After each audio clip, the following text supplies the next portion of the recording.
Size kolay yoldan çok para kazanacağınızı vaat eden biri olursa bir düşünün. Gerçek olamayacak kadar iyiyse muhtemelen gerçek değildir.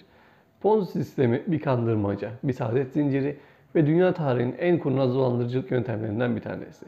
Ama neden hala işe yarıyor? Ponzi sistemi çok basit bir fikir üzerine kurulu, yatırımcılara yüksek getiri vaadiyle kandır ve onlara ödenecek parayı yeni yatırımcıların parasıyla öder. Yani A kişisi 10.000 TL yatırır, sonra da B kişisi de 10.000 TL yatırır. Buradan da A kişisine B kişisinin yatırdığı paradan kar payı olarak A kişisine verilir. Bu şekilde sonra C kişisi gelir, işte C'nin parasından B'ye verilir vesaire. Sistem bu şekilde büyüyerek gider. Bir süre herkese kar dağıtımı yapılıp güven sağlanır. Ve böylece insanlar konuşur ve işte ben şu kadar kazandım, gerekirse kredi çek, bu sisteme gir, krediden çok daha fazla getiriyor vesaire, birbirlerini gazlarlar. Hatta bazı sistemlerde getirdiğin kişiden de para kazanacaksın diyerek bunu bir saadet zincirine çevirebilirler. Böylece katılım sayısı artar ve artık sistem doygunluğa ulaştığında yatırımcılar bir bakarlar, karşılarında bir muhatap yok. Ortada gerçek bir yatırım yok çünkü. Sadece eski yatırımcılara yenilerden gelen paralarla ödeme yapılır. Peki sistem neden duruyor? Niye böyle sonsuza kadar gidemiyor? Çünkü sonsuza kadar yeni katılımcı giremiyor sisteme. Mesela Çiftlik Bank'ı hatırlıyorsanız orada şu şekildeydi. Sen mesela para koyuyorsun, işte üzerine banka faizlerinden çok daha fazla sürekli günlük para kazanıyorsun falan.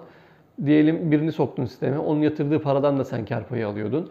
Bu şekilde başkalarını soktukça da para kazandığın için daha fazla kişiyi sokmaya çalışıyordun. Sadece yani onların hayrına değil de ben daha çok kazanayım gibi düşünüp işte başkalarını da sisteme sokup onları da dolandırmış oldular aslında. Bu sistem adını Charles Ponzi'den alıyor.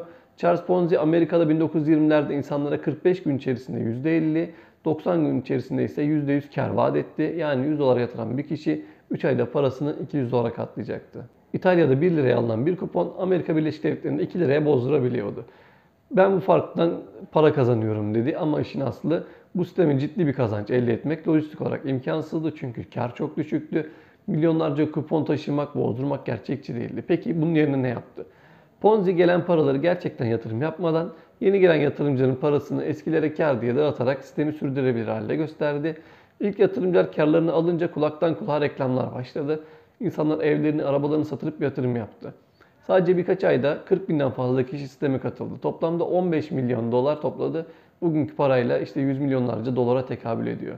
Peki nasıl çöktü bu sistem? Ponzi bu kadar büyük parayı çeviremez hale geldi. Gazeteciler ve otoriteler sistemi araştırınca gerçek ortaya çıktı. 1920 yılında sistem çöktü. Ponzi tutuklandı ve 5 yıl hapis cezası aldı ve binlerce insanı dolandırdı.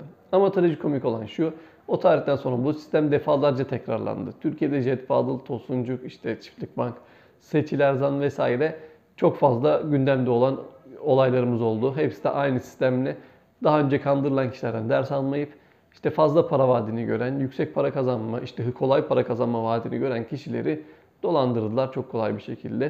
Ki zaten en güncel olanı da biliyorsunuz Seçil Erzan vakası. Koskoca futbolcular, işte ünlü isimler vesaire çok büyük paralarla orada müthiş bir dolandırıcılık döndü. Kripto para piyasasında bile Ponzi benzeri yapılar var. Ponzi sistemleri er ya da geç çöker arkadaşlar. Çünkü yeni yatırımcılar akışı durduğunda ödeme yapılamaz hale gelir. Ve insanlar panikle parasını çekmek ister ama kasa boştur.